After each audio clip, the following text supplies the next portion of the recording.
Assalamualaikum warahmatullahi wabarakatuh. Saya Fani Puluhlawa dengan NIM 921420005 dari Fakultas Ekonomi, Program Studi Akuntansi kelas E.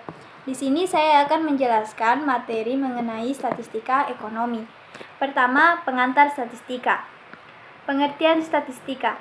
Statistika adalah sebuah ilmu yang mempelajari bagaimana cara merencanakan, mengumpulkan, menganalisis, lalu menginterpretasikan, dan akhirnya mempresentasikan data. Kedua, jenis-jenis statistika. Jenis-jenis statistika yaitu terbagi menjadi 4, berdasarkan orientasi pembahasan, berdasarkan fase atau tujuan analisisnya, berdasarkan dari asumsi mengenai distribusi populasi data yang dianalisis, dan yang terakhir yaitu berdasarkan jumlah variabel terikat. Perbedaan populasi dan sampel. Populasi adalah keseluruhan objek yang akan diteliti, sedangkan sampel adalah sebagian dari populasi yang benar-benar diteliti.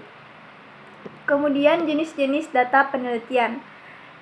Di data penelitian ini ada data diskrit, data kontinum, data nominal, data ordinal, data interval, data kontinu, data urutan atau rank, data diskotomi, dan yang terakhir yaitu data kategorikal. Kemudian sumber data statistika. Yang pertama yaitu berdasarkan tipe penelitian. Ada data kuantitatif dan data kualitatif.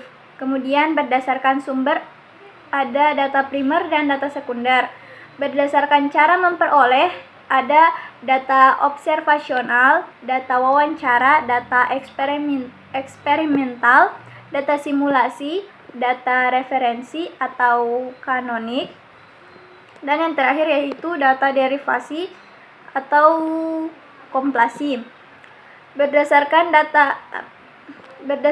format berkas, yang pertama itu data kuantitatif, data kualitatif, data geospatial, data digital image, data digital audio, dan data digital video. Berdasarkan subjek kedokteran, ada data diagnosis dan data demografi. Skala pengukuran itu dalam statistika terbagi menjadi 3, yaitu data nominal, data ordinal, dan data interval. Materi kedua yaitu penyajian data. Pertama, pengertian distribusi frekuensi. Distribusi frekuensi adalah pengelompokan data ke dalam beberapa kategori yang menunjukkan banyaknya data dalam setiap kategori. Kedua, tujuan distribusi frekuensi yaitu untuk memudahkan dalam penyajian data, mudah dipahami dan dibaca sebagai bahan informasi. Keuntungan pembuatan distribusi frekuensi yaitu untuk menyederhanakan jumlah data dan bentuk data.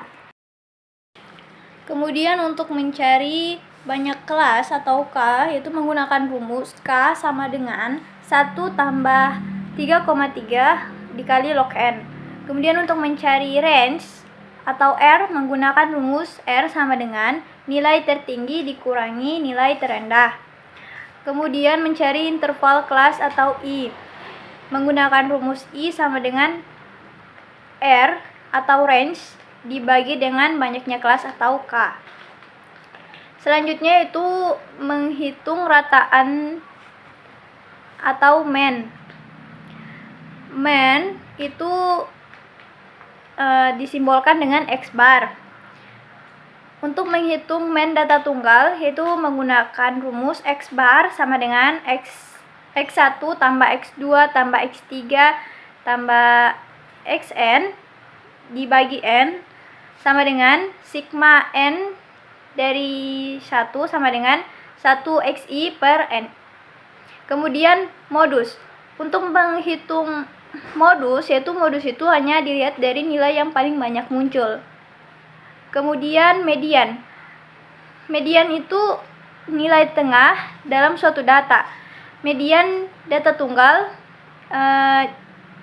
ada 2 rumus. Jika ganjil menggunakan rumus ME sama dengan X 1/2 kali N tambah 1.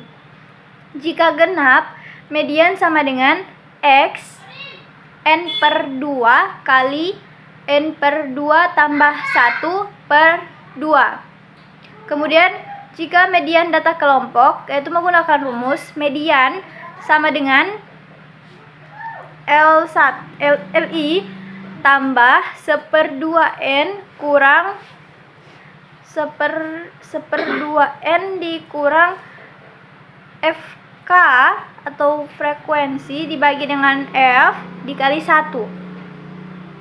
Kemudian main data berkelompok. Untuk main data berkelompok ini menggunakan rumus X bar sama dengan sigma KI sama dengan 1 FI XI per sigma KI sama dengan 1 FI. Kemudian modus data berkelompok menggunakan rumus MO sama dengan L tambah D1 per D1 tambah D2 kali P. Kemudian masuk ke materi variansi dan standar deviasi. Perbedaan variansi dan standar deviasi. Variansi adalah nilai numerik yang menggambarkan variabilitas pengamatan dari rata-rata aritmetika, sedangkan standar deviasi adalah ukuran dispersi pengamatan dalam suatu set data. Rumus untuk standar deviasi atau S sama dengan S akar S pangkat 2.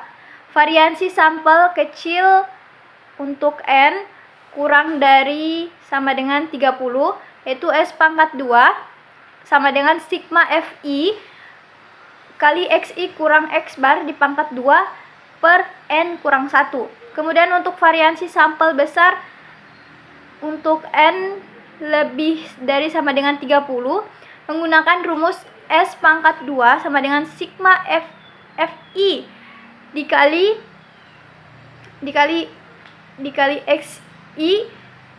Xi kurang X bar pangkat 2 per N. Kemudian standar deviasi yaitu menggunakan rumus sama dengan akar S pangkat 2. Masuk ke materi regresi linier sederhana.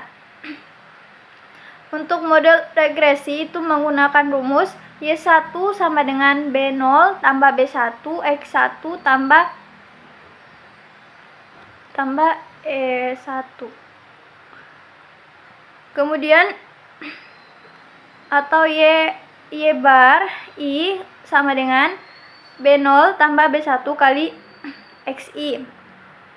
Untuk menghitung regresi secara manual menggunakan rumus B1 sama dengan N sigma XY dikurang sigma X kali sigma Y per N sigma X pangkat 2 dikurang sigma X pangkat 2. Kemudian untuk B0-nya menggunakan rumus Y bar kurang BX dikurang B kali X bar. Kemudian pengertian korelasi sederhana. Korelasi sederhana merupakan suatu teknik statistika yang dipergunakan untuk mengukur kekuatan hubungan antara dua variabel untuk dapat mengetahui bentuk hubungan keduanya dengan hasil yang bersifat kuantitatif. Kemudian pengertian korelasi sederhana. Korelasi sederhana merupakan suatu teknik statistik yang digunakan untuk mengukur kekuatan hubungan antara dua variabel dan juga untuk mengetahui bentuk hubungan keduanya dengan hasil yang bersifat kuantitatif. Masuk ke materi selanjutnya yaitu hipotesis penelitian dan hipotesis statistika. Hipotesis atau yang biasa dikenal dengan hipotesa berarti dugaan sementara. Hipotesis berarti kebenaran yang masih diragukan. Kemudian menentukan H0 dan HA. Hipotesis penelitian itu berupa pernyataan yang perlu dibuktikan keadaannya atau kebenarannya. Kemudian, hipotesis statistik yaitu berupa notasi matematis.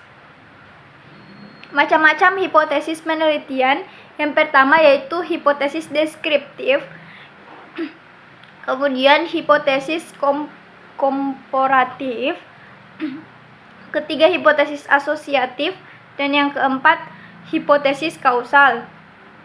Ciri-ciri hipotesis yang baik. Yang pertama harus menyatakan hubungan, kedua harus sesuai dengan fakta, ketiga harus berhubungan dengan ilmu, keempat harus dapat diuji, kelima harus sederhana, keenam harus bisa menerangkan fakta, dan yang terakhir yaitu sebagai akuan perumusan hipotesis. Baik, itulah pemaparan materi statistika untuk ujian akhir semester. Terima kasih. Wassalamualaikum warahmatullahi wabarakatuh.